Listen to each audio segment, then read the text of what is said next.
Setiap kali isi bensin masih pusing mikirin harga mana yang lebih murah. Sini, sini, sini, sini. Gue kasih paham buat lu ya. Pertanggal 8 Januari 2026, pada tahun ini Shell Super RON 92 memiliki harga 12.890 perak per liter. Dan Pertamina sendiri memiliki Pertamax dengan RON 92 dengan harga 12.200 per liter. Kok bisa sama-sama RON 92 tapi beda 690 perak? Kemana selisihnya? Ternyata ini bukan soal harga minyak, tapi ini udah menjadi soal supply chain model yang beda total dari brand Shell dan juga brand Pertamina. Ini bacaan menarik, so jangan di skip dulu videonya, tonton sampai habis, dan sekarang gue bakal ngebedah supply chain dari Pertamina dulu, baru ke Shell. Oke, langsung aja gue ngebahas model supply chain-nya dari brand Pertamina dulu ya. Nah, di step satunya ada namanya produksi.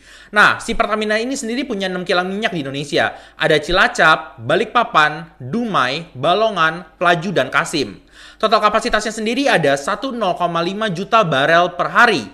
Nah, dia itu juga cover 70% kebutuhan nasional loh. Nah, Pertamina yang produksi sendiri. Keren banget nggak sih? Dan faktanya, Pertamina sendirilah yang melakukan distribusi ke retail-retail mereka karena Pertamina punya 6.500 kurang lebihnya SPBU di seluruh Indonesia.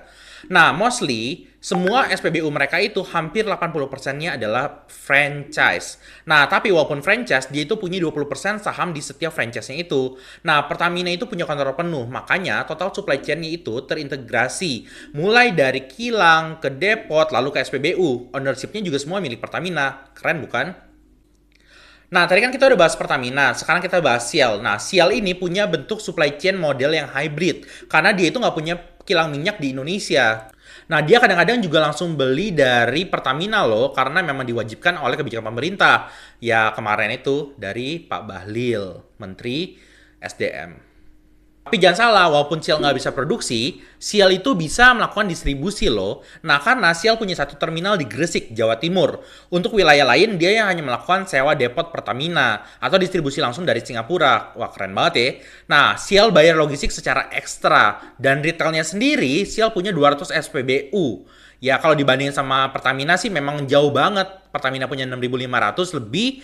Nah, kalau Shell cuma 200 SPBU nih. Karena dia juga fokusnya hanya ke premium outlet. Jadi ke outlet-outlet khusus yang memang bisa menjangkau masyarakat lebih banyak. Kenapa walaupun outletnya dikit tapi bisa jangkau lebih banyak? Karena lokasinya itu strategis dan dia ada investasi di bangunan-bangunan itu. Untuk job Shell kenapa lebih mahal 650 perak dari Pertamina? Itu semua disebabkan karena outsource production dan juga distribusinya loh. Tapi secara gue pribadi sih memang gue lebih pro ke Shell ya. Dan bukan karena gue nggak nasionalis, gue nggak pilih Pertamina. Tapi memang walaupun harganya lebih mahal dan kualitasnya juga memang lebih bagus.